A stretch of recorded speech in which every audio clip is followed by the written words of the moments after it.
Assalamualaikum warahmatullahi wabarakatuh. Halo semuanya, apa kabar? Kali ini kita akan mempelajari tentang Quran Surat Al-Humazah, At-Takasur, Al-Qari'ah, dan Al-Zalzalah serta isi kandungannya.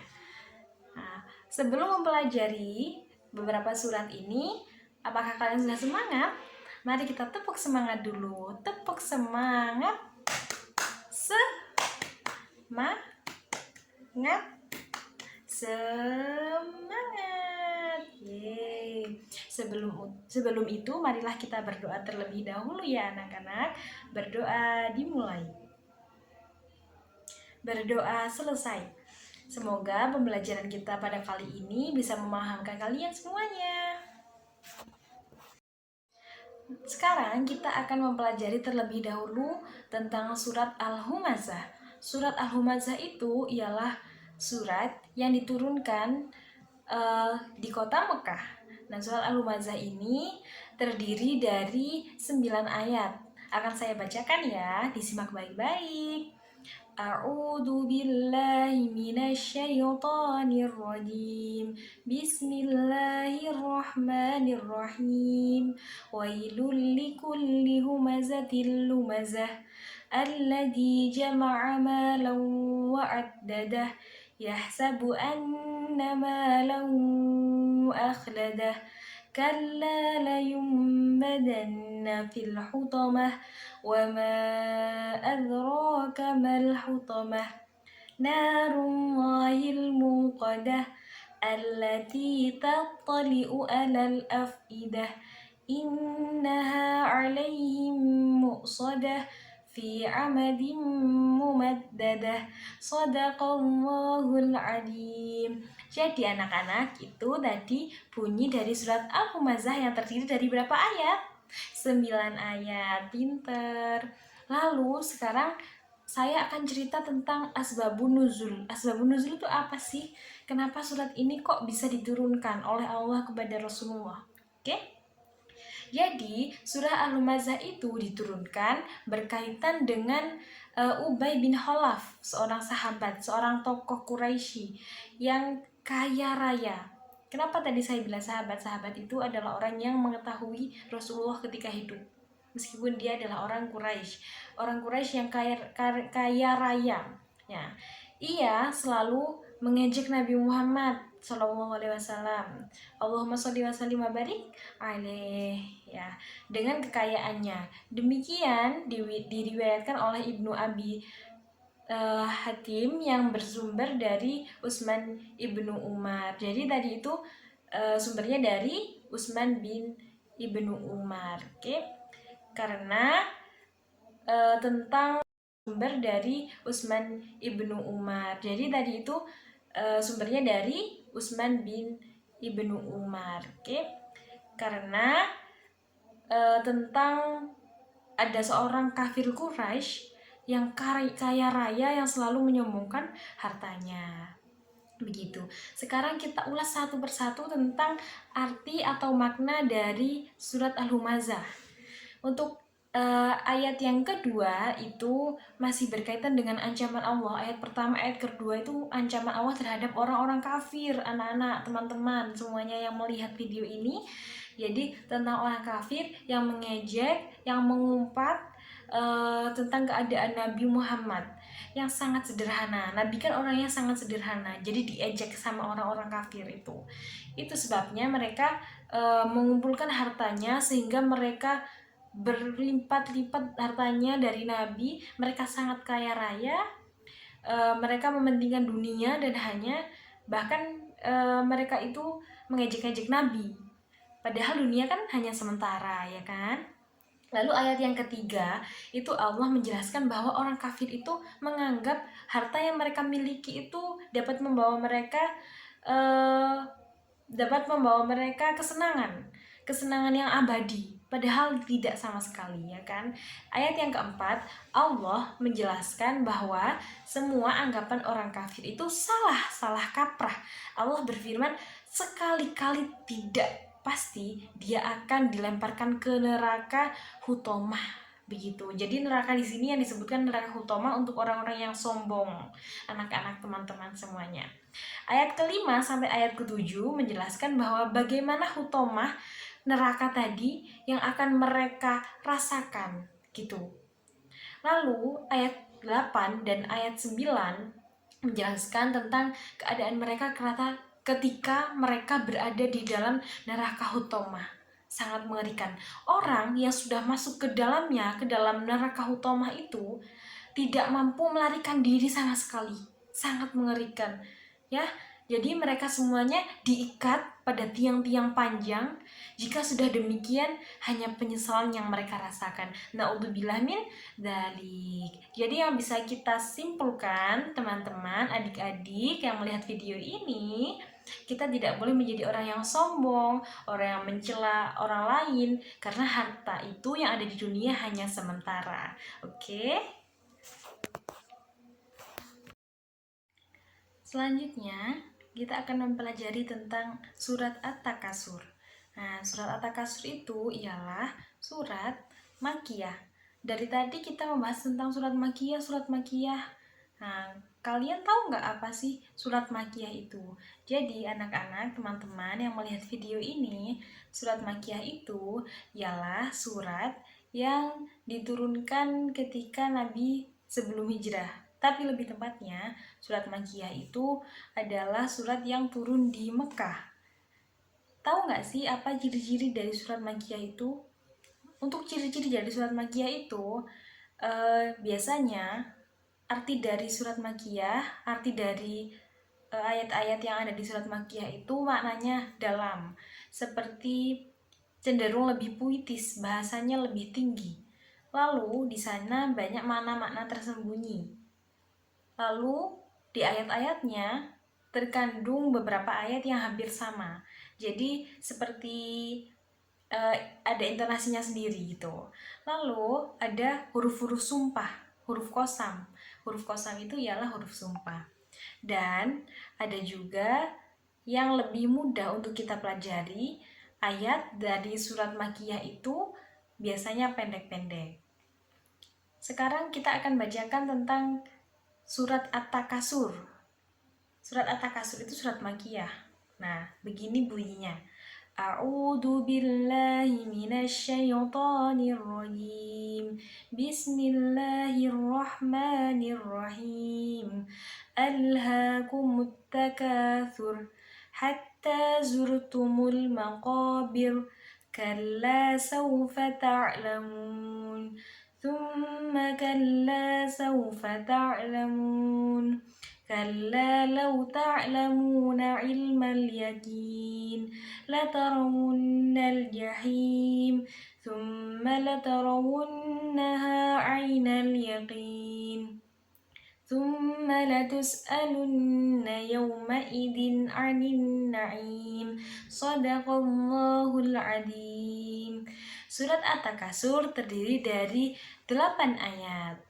At-Takasur terdiri dari 8 ayat. Nah, sekarang kita akan membahas tentang asbabun nuzul. Masih ingat asbabun nuzul itu apa? Yaitu alasan mengapa surat ini diturunkan. Jadi surat At-Takasur itu berkaitan dengan kabilah Ansor dari Bani Harisah dan Bani Hars. Mereka saling menyombongkan diri dengan kekayaan yang mereka miliki, dengan kekayaan, dengan keturunan. Lalu mereka saling bertanya kepada mereka saling bertanya, kalian pahlawan segagah dan secekatan si fulan. Mereka selalu menyombong-nyombongkan apa yang mereka miliki, menyombongkan kedudukan, menyombongkan harta, menyombongkan rasa pahlawan mereka dan lain sebagainya. Begitu maka Allah menurunkan surat At-Takasur ini.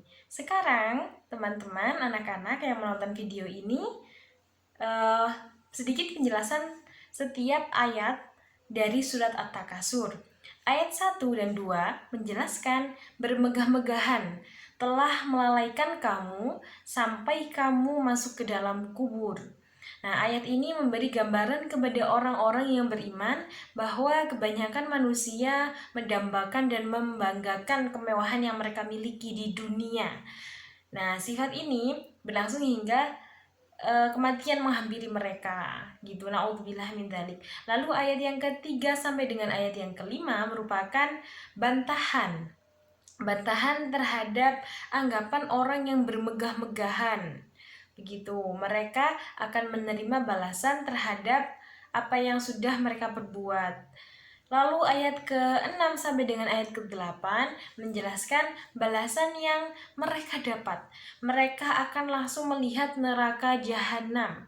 Neraka untuk mereka yang suka bermegah-megahan, menyombongkan apa yang mereka miliki di dunia, akan masuk kepada neraka jahanam. Mereka akan menyaksikan dan merasakan siksaan dari api neraka jahanam.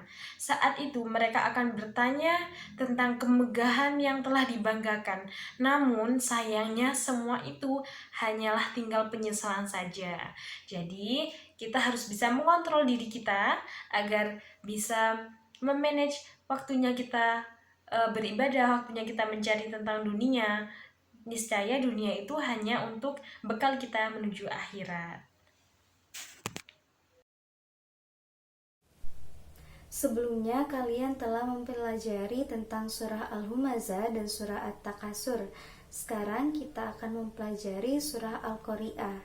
Mari kita membacanya bersama-sama. A'udzu billahi minasyaitonir rajim. Bismillahirrahmanirrahim. Al-Qari'ah, mal-Qari'ah, wa ma adraka mal-Qari'ah. Yauma yakunun natsu kal farasil mabthus wa takunul jibalu kal ihnil manfus.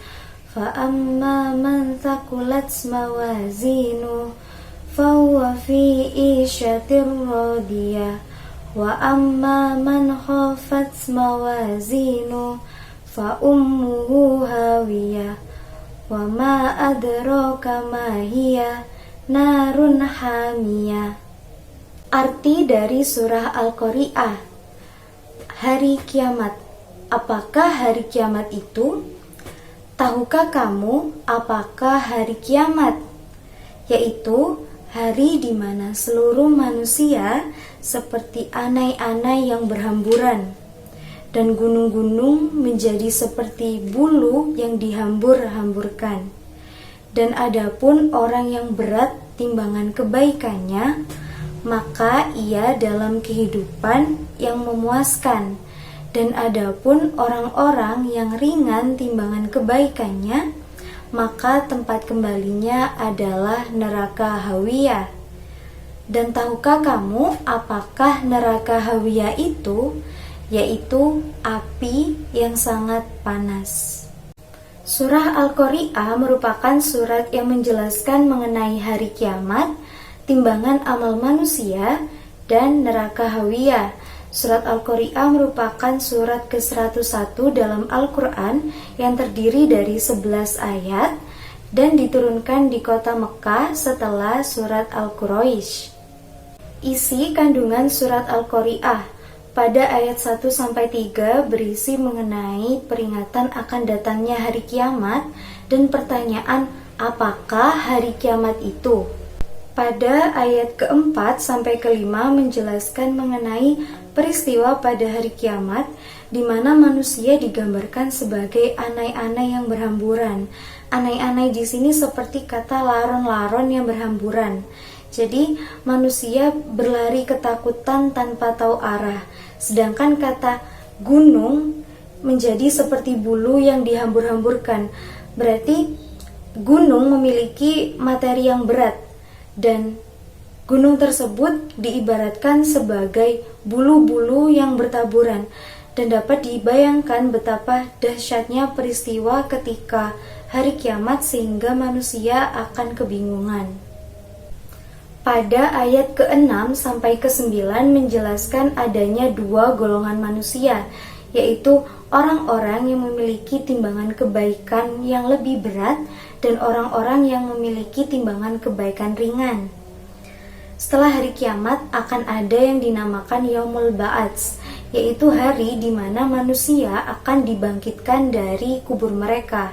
Sedangkan setelah itu ada Yaumul Masyar, yaitu di mana manusia akan dikumpulkan di padang masyar untuk menerima catatan dari amal perbuatan mereka ketika ada di dunia. Dengan catatan amal itu, manusia akan dihisab dan juga dimizan semua amalnya. Hal tersebut dinamakan Yaumul Hisab. Setelah itu, manusia akan mendapatkan reward dan juga punishment dari apa yang telah mereka lakukan di dunia ini. Orang-orang yang memiliki timbangan kebaikannya berat, ia akan memiliki kehidupan yang memuaskan atau akan dimasukkan ke dalam surga. Sedangkan orang-orang yang memiliki timbangan kebaikannya ringan, maka Allah akan memasukkannya ke dalam neraka hawiyah. Pada ayat ke-10 sampai ke-11 menjelaskan mengenai neraka hawiyah. Hawiyah sendiri memiliki arti turun. Jadi, orang-orang yang memiliki timbangan kebaikannya ringan, Allah akan memasukkannya ke dalam neraka hawiyah. Lalu, apakah neraka hawiyah itu? Neraka hawiyah ialah api yang sangat panas dan bergejolak. Selanjutnya, kita akan mempelajari tentang surat Al-Zalzalah atau biasa disebut juga surat Al-Zilzal. Sebelum masuk ke materi, marilah kita baca bersama-sama surat Al-Zalzalah. Bismillahirrahmanirrahim. Idza zulzilatil ardu zilzalaha wa akhrajatil ardu athqalaha wa qalal insanu ma laha yauma idzin tuhadditsu akhbaraha bi anna rabbaka auhalaha yauma idzi yasdurun nasu ashtatan liyuraw a'malahum faman ya'mal mithqala dzarratin khairan yarah wa man ya'mal mithqala dzarratin syarran yarah. Artinya, apabila bumi diguncangkan dengan goncangan yang dahsyat dan bumi telah mengeluarkan beban-beban berat yang dikandungnya. Dan manusia bertanya, mengapa bumi menjadi begini? Pada hari itu, bumi menceritakan beritanya. Karena sesungguhnya Tuhanmu telah memerintahkan yang sedemikian itu kepadanya. Pada hari itu, manusia keluar dari kuburnya dalam keadaan yang bermacam-macam, supaya diperlihatkan kepada mereka balasan atas pekerjaan mereka. Barang siapa yang mengerjakan kebaikan sebesar zarah pun atau biji sawi, niscaya dia akan mendapat atau melihat balasannya. Dan barang siapa yang mengerjakan kejahatan sebesar zarah pun, niscaya dia akan melihat balasannya pula. Nah, kandungan dari surat Al-Zalzalah ini secara umum menceritakan tentang kejadian pada hari kiamat serta balasan yang akan didapat di akhir nanti sesuai dengan pekerjaan atau perilaku kita pada hari ini. Nah, pada ayat yang pertama dijelaskan bumi yang pasti akan bergetar dan berguncang dengan hebat atau dahsyat, di mana nanti akan terjadi getaran di bawah bumi atau di lempeng bumi yang terjadi di seluruh permukaan bumi sehingga terjadi gempa yang sangat dahsyat.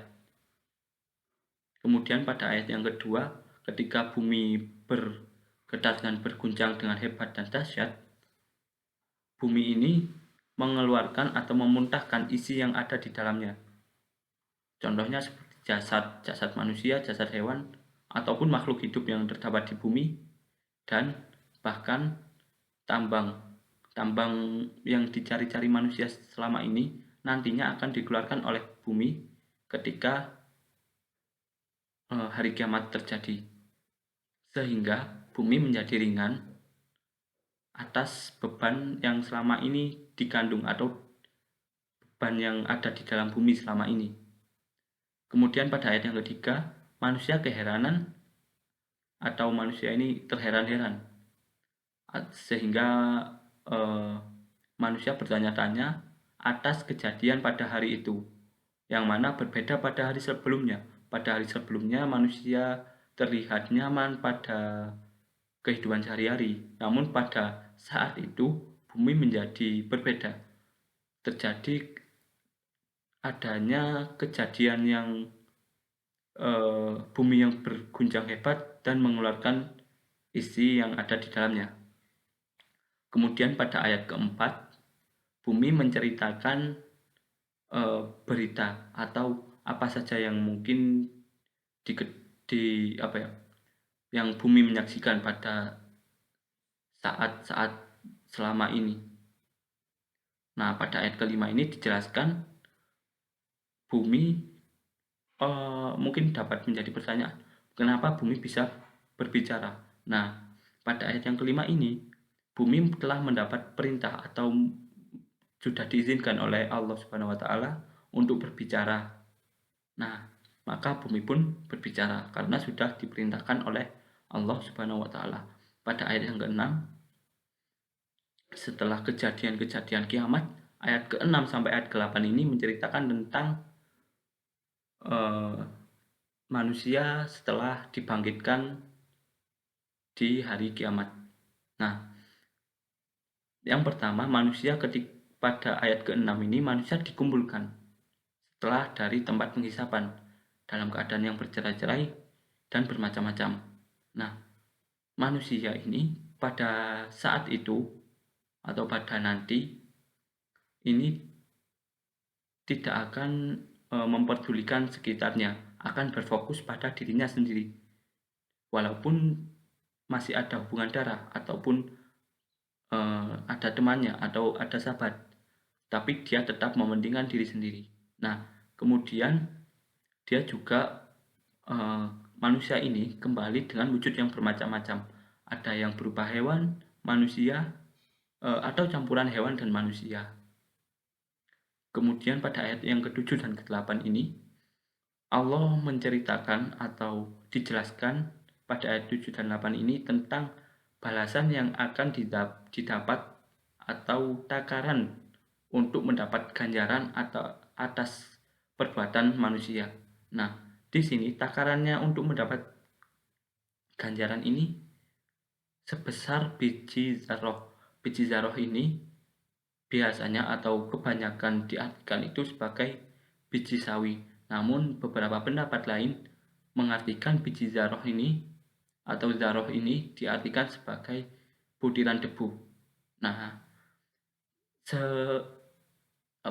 perbuatan sekecil itu atau seremeh itu akan mendapat ganjaran dari Allah.